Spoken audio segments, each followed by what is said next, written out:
우리에게 구원을 주시는, 우리에게 소망을 주시는 하나님을 바라보십시오. 우리를 도우시는 하나님을 보십시오. 우리를 위하여 싸우시는 하나님을 보십시오. 우리를 위하여 어떻게 구원하시고 일하시는 하나님을 바라보십시오. 할렐루야. 오늘 말씀의 제목이 마음이 청결한 자는 복이 있나니, 마음이 청결한 자가 하나님을 본다고 말씀을 하십니다. 지난 2월 25일 목요일 밤 휴스턴 텍사스에서 GOP라는 것은 Grand Old Party라는 공화당의 별명입니다. 미 공화당 대통령 후보 5명이 장장 3시간 동안 토론회 디베이트를 가졌습니다. 국가의 중요한 대안에 대한 질문에 대하여 한 후보씩 답변을 하는데 전례 없는 신랄한 공방전이 있었습니다. 서로 상대를 공격하면서 자신을 방어하고 설하나가 된 아주 토론회였습니다. 그 다음날 CNN 방송이 Who was right? Who was wrong? 누가 옳은가? 누가 그런지 이런 질문을 했습니다. 서로 상대에게 비방을 하는데 You are choker, 숨통 막히는 자라, con artist, 사기꾼이라, liar, 거짓말쟁이라, meltdown, 꺼져버릴 자라, sweating, 땀 빼는 자라, 서로들 비방을 하는 것입니다. 서로 상대의 가면을 벗고 진짜의 모습을 보여달라는 것입니다. 도널드 트럼프는 프란시스코 교양을 정치가라, 폴리티션이라고 부르고 또 교양은 맞장구 쳐서 트럼프를 You are not Christian, 불신자라고 말했습니다. 누가 옳은지, 누가 그런지 알 수 없는 상황입니다. 오늘 말씀은 마음이 청결한 자를 말합니다. 문명의 이가 최고로 발달된 이 세대에 사람들이 편리할지는 모르지만은 마음들은 메말라가고 불안해지고 복잡해지고 있습니다. 그래서 현대인의 마음에 청결함을 가지기가 아주 어렵습니다. 한국의 초등학교의 학생들을 대상으로 설문조사를 했는데요. 그 아이들 70% 이상이 뭐라고 그랬냐면 한국에서는 정직에서는 살 수가 없다고 그 아이들이 답변을 했다는 것입니다. 어린아이들이 벌써부터 이 나라에서는 정직하면 못 산다는 인식이 들어간 것입니다. 바로 이 세상이 거짓말하는 세상이 된 것입니다. 서양 속담에 하나의 거짓말을 정당하기 위해서는 7가지의 거짓말이 필요하다고 그럽니다. 이렇게 거짓이라는 것이 무서운 것입니다. 사회에서는 정직한 사람을 찾습니다. 순수한 사람을 좋아합니다. 누가 믿을 수 있는 사람이냐, 진실한 사람이냐, 바로 그들이 인정을 받고 존경을 받고 성공하는 사람들이 됩니다. 더군다나 우리 하나님이 찾으시는 분이 청결한 자, 정직한 자, 진실한 자를 하나님이 찾으십니다. 먼저 마음이 청결한 자가 누구겠습니까? 오늘 마음이 청결한 자는 복이 있나니, 여기 마음과 청결한 자가 두 단어가 나옵니다. 먼저 이 마음이라는 것은 히브리 말로 레브라는 말인데 신체의 중심지, 인격의 중심지를 말합니다. 감정이나 사고의 중심지라는 것입니다. 그것이 마음이라는 것이에요. 그래서 마음이 얼마나 중요한지 모릅니다. 정결한 자라는 말은 깨끗하고 순수한, 피요한다는 말입니다. 구약에서 정결 의식을 통하여서 깨끗하게 졌습니다. 신약에 와서는 성결이라고 그랬습니다.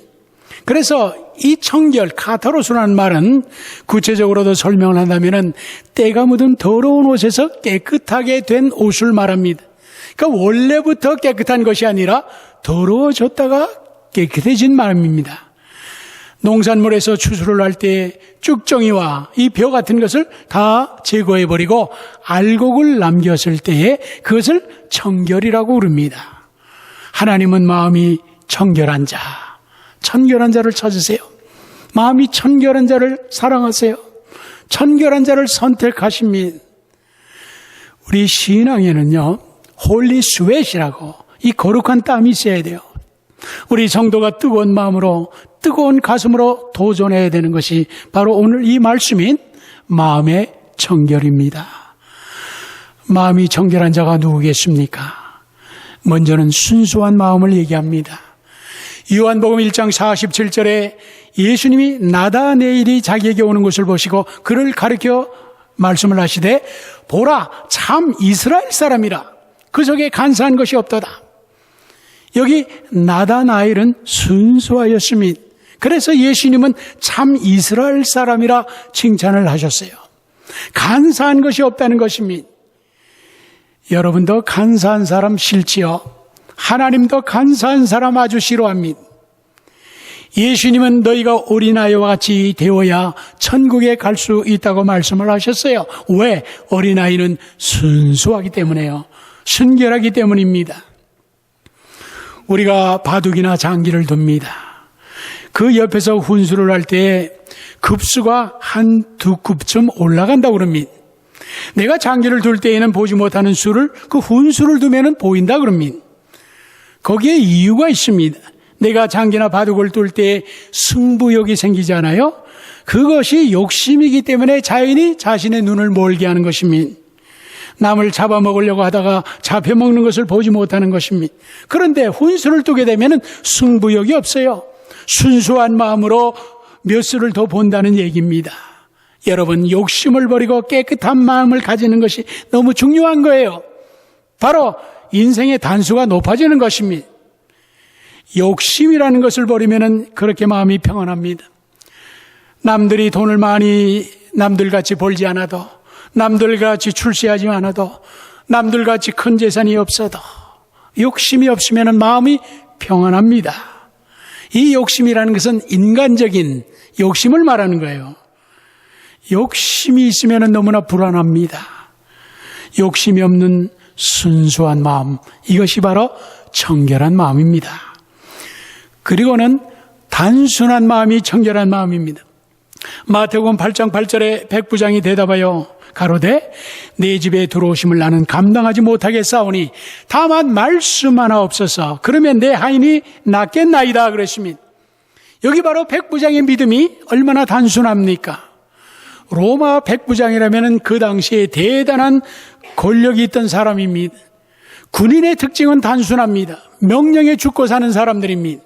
가라 그러면 가고 오라 그러면 오고 하라 그러면 하라는 바로 이 단순한 이 명령 계통, 여기에 주님은 그 단순한 믿음을 거기서 칭찬하신 것입니다. 여러분, 백부장의 믿음과 같은 이 단순한 믿음이 있습니까? 저는 운동선수들을 존경합니다. 정말 운동을 잘하는 선수들은요, 자기의 인격과 행동에 훈련이 잘 되어 있습니다. 운동선수들에게 이러한 규범이 있습니다. 첫째로 운동에 전념을 하고 점수에 마음을 두지 말라. 둘째, 운동은 여유를 가지고 분노를, 화를 내지 말라. 셋째는 운동은 상대를 증오하고 시기하고 질투하지 말라.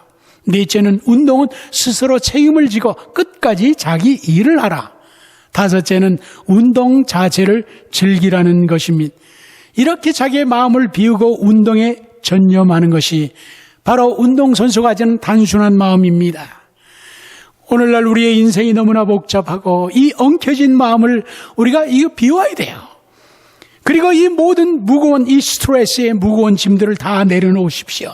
그리고 다만 하나님을 신뢰하고 하나님을 바라보세요. 단순한 마음이 됩니다. 하나님이여, 가라 그러면은 가고 오라 그러면은 오고 하라 그러면 하고 그러면 되지 않습니까? 그 이상 뭐가 더 필요합니까? 그리고 한 가지의 마음을 말하고 있습니다. 누가복음 16장 13절에 집 하인이 두 주인을 섬길 수 없나니 혹 이를 미워하고 저를 사랑하거나 혹 이를 중히 여기고 저를 경히 여길 것이라. 너희가 하나님과 재물을 겸하여 섬길 수 없느니라. 여기 한 마음, 한 가지의 마음이라는 것은 두 마음을 품지 않는 것입니다. 하나님은 우리가 오직 하나님만을 사랑하고 하나님 말씀대로만 살기를 원합니다. 두 마음을 품은 자는 의심하는 자여 요동하는 자입니다. 물결이 출렁출렁 거릴 때에 올라갔다 내렸다 하게 되면 멀미가 나잖아요. 그러니까 멀미 나는 신앙을 가진 사람들이에요. 골치가 아픈 거예요. 여러분, 하나님을 사랑하면서 세상을 사랑하고 있다면 이 두 마음을 품은 것입니다. 하나님을 섬기고 바알을 섬기는 것입니다. 고려 왕조의 마지막 충신 정몽주가 이 몸이 죽고 죽어도 백골이 난망될지라도 오직 님을, 임금님을 향한 일편단심이야 어찌 변할 수 있으랴. 일편단심의 마음이 주기철 목사의 오직 일사각오의 마음이에요. 여러분, 하나님을 향한 일편단심의 마음이 있습니까? 이렇게 순수한 마음, 이 단순한 마음, 이 한 가지의 이 마음이 바로 청결한 것입니다. 두 번째는 이 청결한 마음이 어디서 옵니까? 마음의 죄를 씻어야지 오는 것입니다. 구약의 정결법이 있습니다. 이스라엘 백성들이 시체나 부정한 동물이나 부정한 음식을 먹거나 만지면은 부정한 병에 노출되면은 부정한 자가 되어서 부정하다 그렇게 말을 해야 됩니다. 이 부정한 사람은 그 당시 양이나 염소를 잡아 피를 뿌리고 손을 얹어 안수하고 불로 태워서 번제로 드리면서 정결 의식을 행하였습니다. 신약에 와서는 예수 그리스도가 영원한 제물이 되셔서 십자가에 단번에 들이심으로 그리스도를 믿는 자는 모든 죄에서 속죄함을 받게 되었습니다. 사람의 마음에 대표적인 7가지의 죄가 있다면 탐심과 음욕과 미움과 시기와 교만과 혈기와 거짓이라고 합니다. 이와 같은 이 죄의 마음과 행동을 어떻게 깨끗하게 할 수가 있겠습니까? 잊을 수가 있겠습니까? 세상에 무엇을 할 수가 없어요. 요한일서 1장 9절에 만일 우리가 우리의 죄를 자백하기만 하면 If you confess your sin, 자백하기만 하면 믿으시고 우리 오신 하나님이 우리의 죄를 사하여 주시고 모든 불의에서 우리를 깨끗하게 하실 것이요. 오직 예수 그리스도의 십자가의 보혈로 죄를 속함을 받을 수 있고 죄에서 깨끗함을 받게 되는 것입니다. 나의 죄를 씻기는 예수의 피밖에 없네. What can wash away my sin? Nothing but the blood of Jesus. 여러분, 날마다 새벽마다 주여 나의 이 죄를 용서해 주옵소서. 예수의 보혈의 피로 깨끗하게 씻어 주시옵소서. 이 기도를 하면서 하루 일과를 시작하십시오. 하나님이 함께 하십니다. 그리고 마음을 깨끗하게 지켜야 되는 겁니다. 여러분, 은혜를 받는 것보다도 은혜를 잘 유지하는 것이 더 중요하다 이 말이죠. 옛날에 비하면 현대인의 몸과 의복과 살림살이가 깨끗해졌습니다. 아침 저녁으로 양치질을 하고 매일 샤워도 하고 빨래도 자주 하는지요. 화장도 열심히 하고 몸도 아름답게 가꿉니다. 요사이는 남자들도 화장을 합니다. 베드로전서 3장 4절에 오직 마음에 숨은 사람을 온유하고 안정한 심령에 썩지 아니할 것으로 알아. 이것이 하나님 앞에 값진 것이라. 여기 이 말씀이 너의 단장이 머리를 꾸미고 금을 차고 아름다운 옷을 입는 외모로 하지 말고 하나님 앞에서 값지고 사라지지 않는 그 미모, 그 뷰티는 바로 속사람이 온유하고 안정된 마음이라. 전에 사람들은 겉은 그리 깨끗하지 못하였어도 마음에는 사랑이라는 게 있었어요. 겸손이 있었어요. 인정이 있었어요. 요 사이는 이 인간성이 자꾸 상실되어 가면서 마음 놓고 사귈 사람도 없고 믿을 수 없는 세상이 되었어요. 이러한 세상에서 바로 우리 성도들이야말로 깨끗한 마음과 정결한 마음을 지킨다는 것이 얼마나 귀하겠어요. 바로 정결한 마음을 가진 자가 이 세상에서 빛이 될 수 있고 소금이 될 수 있는 것입니다. 데살로니가전서 5장 21절 22절에 범사에 헤아려 좋은 것을 범사에 헤아려 나쁜 것을 버리라. 악은 어떤 모양이라도 버리라. 어떤 모양이라도 버리라. 북구라파에 단비라는 작은 동물이 있습니다. 이 단비의 흰털이 밍크털같이 아주 매우 비싸고 질이 좋습니다. 단비를 잡을 때 미리 단비 집이 있는 그 굴 입구에다가요 아주 더럽고 냄새나는 검은 칠을 먼저 한다고 합니다. 그래서 사냥개들이 산에서 단비를 쫓으면은 담비가 도망가다가 결국은 자기 집, 그 굴 앞에 이르게 되는데, 보니까 그 굴 입구에 아주 더러운 것이 거기 묻어 있으면은 담비가 들어가지 않는다고 그래요. 거기서 머뭇거리다가 잡힌다는 것입니다. 여러분, 미물의 동물도 자기의 흰털이 더러워지는 것보다도 차라리 죽음을 선택하는 것입니다. 여러분, 우리 성도의 마음은 성령의 집이에요.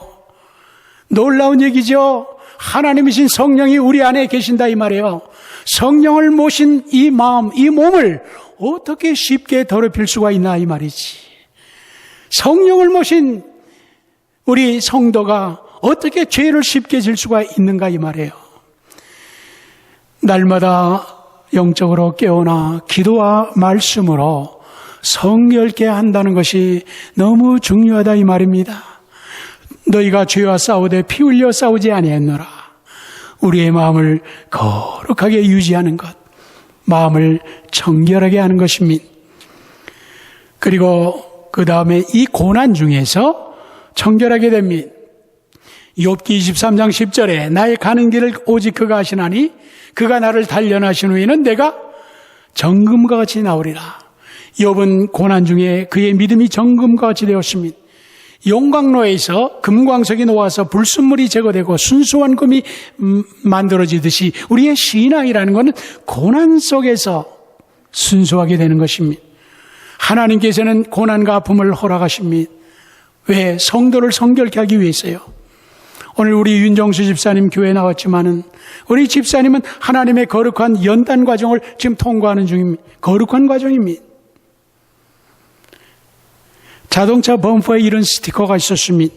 When life hands you lemon, make it lemonade. 쓰고 신 레몬을 주거든 그것을 달콤한 레모네이드 주스로 만들라는 것입니다. 쓰디 쓴 인생의 경험을 오히려 달콤하고 아름다운 인생으로 변화시키는 것이 바로 고난 중에서 정결케 되는 것입니다. 그래서 성도의 고난에는 반드시 하나님의 뜻이 있습니다. 고난 중에서 믿음의 사람, 인내의 사람, 용기의 사람이 되고 하나님이 기뻐하는 사람이 됩니다. 아름다운 정결한 성도의 모습이 되는 것입니다. 그리고 이제 세 번째로 마음이 정결한 자는 하나님을 볼 것이요. 헬라어에 본다는 말이 세 가지가 있습니다. 그 블레포라는 말은 그냥 눈으로 이렇게 본다는 말이고, 그 다음에 떼아옴이라는 말은 좀 더 적극적으로 눈여겨본다는 것이고, 오늘 이 말씀은요, 호라라는 단어로 써 있는데, 이 호라는 그냥 보는 게 아니라 경험을 통해서 본다는 것입니다. 하나님을 체험한다는 말입니다. 구약에서는 하나님이 거룩하신 분이기 때문에 죄인된 인간이 하나님을 보게 되면 당장 죽게 되어 있습니다. 그런데 신약에 와서 요한일서 3장 2절에 사랑하는 자들아 우리가 지금은 하나님의 자녀라. 장래에 그가 나타나시면은 그의 참모습을 그대로 볼 것이라 그랬습니다. 종말의 새 예루살렘 성에서 하나님이 성도와 함께 거하시면서 성도는 하나님을 직접 보게 됩니다. 그런데 지금은 신앙의 눈으로 하나님을 본다는 것입니다. 이것이 커다란 영적인 축복입니다. 성경은 하나님을 직접 볼 수는 없지만은 여러 통로를 통해서 하나님을 볼 수 있다고 말씀을 합니다. 먼저는 예수님을 통하여 하나님을 봅니다. 요한복음 14장 9절에 예수께서 빌립아 내가 오랫동안 너희와 함께 있으되 네가 나를 알지 못하느냐? 나를 본 자는 아버지를 보았거늘 어찌하여 아버지를 보이라 하느냐? 빌립이 예수님에게 하늘 아버지를 보여달라 그랬거든요. 예수님이 나를 본 자는 하나님을 보았노라. 예수님을 통하여 하나님을 볼 수 있습니다. 예수님을 통하여 하나님의 사랑을 경험하고요, 하나님의 은혜를 알고요, 하나님의 능력을 체험하게 됩니다. 오늘도 부활의 예수는 우리 성도와 함께 살아계십니다. 우리가 성찬 예식을 통하여 주님의 떡과 잔을 먹고 마시면서 예수님과 하나가 된 것을 증명하는 것입니다. 예수의 이 생명과 능력이 지금 우리와 함께 있다는 것입니다. 이걸 여러분이 체험하셔야 돼요. 그 다음에 성령을 통하여 하나님을 보게 됩니다. 고린도전서 2장 10절에 오직 하나님이 성령으로 이것을 보이셨으니 성령으로 모든 것이 하나님의 깊은 것까지도 통달한다고 그랬습니다. 우리는 눈이 있어서 하나님을 볼 수 없어요. 귀가 있어도 하나님의 말씀을 들을 수가 없어요. 그런데 성령이 임하시면은 우리의 영의 눈으로 하나님을 볼 수가 있고 영의 귀로 하나님의 말씀을 들을 수가 있어요. 성령이 우리에게 오셔서 영으로 하나님을 보게 해주셨습니다. 여러분 성령으로 충만해 보십시오. 하나님이 보입니다. 하나님을 체험하게 됩니다. 그리고는 말씀을 통하여 하나님을 봅니다. 요한일서 2장 3절에 우리가 그의 계명을 지키면은 이로써 우리가 저를 아는 줄로 알 것이요. 하나님의 말씀은 보통 글이 아닙니다. 로고스라 그랬어요. 로고스는 생명과 인격체를 말합니다. 그래서 이 말씀을 읽으면은 성령은 말씀으로 하나님을 계시합니다. 그 말씀을 믿음으로 받아들이게 되는 그 말씀 속에서 하나님을 만나고 하나님을 볼 수가 있습니다. 말씀 안에서 하나님의 생명을 받고요. 말씀 안에서 하나님의 음성을 듣고 하나님의 마음의 사랑을 느끼고 하나님의 능력을 체험하게 됩니다. 말씀이 내게 들어와서 르마의 말씀이 되면 불타는 에너지가 되는 것입니다. 만물을 통하여 하나님을 봅니다.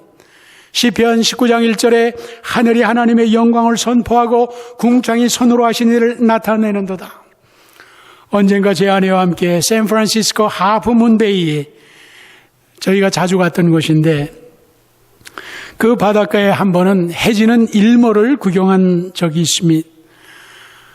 바닷가 수평선 밑으로 하늘의 붉은 여운을 남기면서 가라앉는 태양의 모습이 참 얼마나 아름다운지.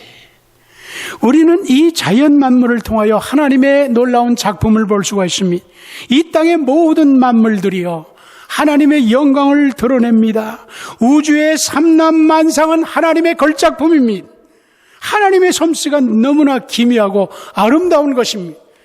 여러분 이 자연이 놀랍습니다. 우리 찬송가 478장에서 참 아름다워라 주님의 세계는 저 아침 해와 저녁늘 밤하늘 그 빛난 별 망망한 바다와 푸른 봉우리 다 주 하나님의 영광을 드러내는도다. 사람들은 아름다운 자연을 보면서 아름답다 그럽니다. 우리 성도들은 자연을 보면서 하나님을 보는 것입니다. 그리고 작은 자를 통하여 하나님을 봅니다. 마태복음 25장 40절에 임금이 대답하여 가라사대 내가 진실로 너희에게 이르노니 너희가 여기 내 형제 중 지극히 작은 자에게 하나 한 것이 바로 내게 한 것이라고 그랬습니다. 예수님은 줄인 자, 목마른 자, 나그네 된 자, 보선 자, 병든 자, 옥에 갇힌 자를 돌보는 것이 곧 나에게 행한 것이라 말씀을 하셨어요. 예수님은 가난한 자, 병든 자, 연약한 자, 불쌍한 자의 모습으로 우리에게 보여주십니다. 러셀 로우의 작품에 라플 공작이 예수님의 최후의 만찬을 사용한 그 금잔을 찾으려고 일생을 방황하다가 오랜 세월이 지난 후 실망해서 지쳐서 집으로 돌아옵니다. 거의 성문에 이르렀을 때에 보니까 길가에 쓰러져 있는 문둥병자 한 사람을 만납니다. 그는 그를 불쌍히 여겨서 자기가 남은 빵을 주고 그리고 표주박에다가 물을 떠가지고 먹여줍니다. 그 순간 이 문둥병자가 빛나는 옷을 입은 예수님의 모습으로 변화했던 것입니다. 그리고 그가 물을 떠나준 그 표주박이 그가 평생에 찾아다니던 바로 금잔이 되었던 것입니다. 형제를 사랑함으로 하나님을 보게 된다는 것입니다. 마음이 정결한 자는 복이 있나니 저희가 하나님을 볼 것이요. 그리스도인의 최대의 행복은 하나님을 보는 것입니다. 죄인된 인간이 하나님을 볼 수 있다는 것은 굉장한 충격적인 말입니다. 하나님을 본다는 것은 하나님을 만난다는 것입니다. 여러분이 하나님을 본다면 여러분의 삶에 엄청난 축복이고 놀라운 변화가 일어납니다. 누가? 마음이 정결한 자가 하나님을 봅니다.